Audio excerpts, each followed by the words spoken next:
Delimitation వల్ల దక్షిణాదికి నష్టం జరగబోదు అంటున్నారు కేంద్ర హోంమంత్రి అమిత్ షా. అయితే పార్లమెంటరీ ప్రాతినిధ్యం తగ్గిపోతుంది అంటూ జరుగుతున్నది తప్పుడు ప్రచారంగా కొట్టిపారేశారు ఆయన. తమిళనాడులో స్టాలిన్ ప్రభుత్వ తీరును ఎండగట్టారు అమిత్ షా. పార్లమెంటరీ నియోజకవర్గాల పునర్విభజనలో దక్షిణాదికి అన్యాయం జరిగే ప్రసక్తే లేదన్నారు కేంద్ర హోంమంత్రి అమిత్ షా. దక్షిణాదిలోని ఏ రాష్ట్రంలోనూ ఒక్క లోక్సభ స్థానం కూడా తగ్గే అవకాశం లేదన్నారు ఆయన. వాస్తవానికి దక్షిణాది నుంచి పార్లమెంటుకు ప్రాతినిధ్యం పెరిగే అవకాశం ఉందన్నారు అమిత్ షా. కోయంబత్తూరులో జరిగిన బహిరంగ సభలో ఈ వ్యాఖ్యలు చేశారు ఆయన. Neo Fresh Touch foaming hand wash makes washing up more fun. It kills germs and keeps hands moisturized. Neo Fresh Touch Foaming hand wash. Fresh Touch. Be 100% sure.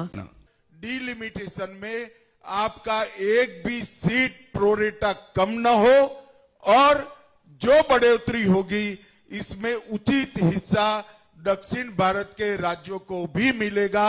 इसमें कोई शंका रखने की जरूरत नहीं है. 2026 డీలిమిటేషన్ లో తమిళనాడు 8 లోక్సభ సీట్లు కోల్పోయే అవకాశం ఉందని ఆందోళన వ్యక్తం చేస్తున్నారు తమిళనాడు సీఎం స్టాలిన్. తమిళనాడు ప్రభుత్వం కుటుంబ నియంత్రణను విజయవంతంగా అమలు చేసిందని చెబుతున్నారు. అందువల్ల జనాభా ప్రాతిపదికన నియోజకవర్గాల పునర్విభజన జరిగి నష్టపోతామంటున్నారు స్టాలిన్. దీనిపై మార్చి 5న అఖిలపక్ష సమావేశాన్ని ఏర్పాటు చేశారు ఆయన. దీనికి 40 రాజకీయ పార్టీలను ఆహ్వానిస్తున్నారు స్టాలిన్.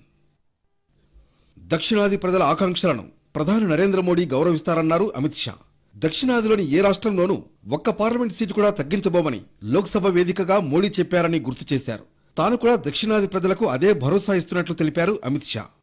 एक मीटिंग करने जा रहे हैं कि डीलिमिटेशन में हम साउथ को अन्याय नहीं होने देंगे. श्रीमान स्टालिन जी, मोदी सरकार ने लोकसभा में स्पष्ट किया है कि डीलिमिटेशन के बाद प्रोरेटा के हिसाब से दक्षिण के एक भी राज्य का एक भी सीट कम नहीं होगा. పార్లమెంట్ సీట్లే కాదు, కేంద్రం ఇచ్చే నిధులపైన తమిళనాడు సీఎం స్టాలిన్ తప్పుడు ప్రచారం చేస్తున్నారని మండిపడ్డారు అమిత్ షా. కాంగ్రెస్ హయాంలో తమిళనాడుకు 1,50,000 కోట్ల రూపాయలు లభించాయన్నారు. నరేంద్ర మోడీ హయాంలో 5 లక్షల కోట్ల రూపాయలు ఇచ్చామని తెలిపారు ఆయన. దీనికి స్టాలిన్ సమాధానం చెప్పాలన్నారు అమిత్ షా. मैं आज सीएम साहब को कहने आया हूं, अगर आप सही बोलते हैं तो कल मेरी बात का जवाब तमिलनाडु की जनता के सामने देंगे. यूपीए ने 10 साल में 1,52,000 करोड़ और मोदी जी ने 10 साल में 5,08,000 करोड़ रुपीस तमिलनाडु को दिया है. మొత్తానికి డీలిమిటేషన్ వల్ల దక్షిణాదికి నష్టం జరగబోదంటోంది కేంద్రం. అందువల్ల ఈ అంశంపై ఆందోళన చెందాల్సిన అవసరం లేదని స్పష్టం చేసింది.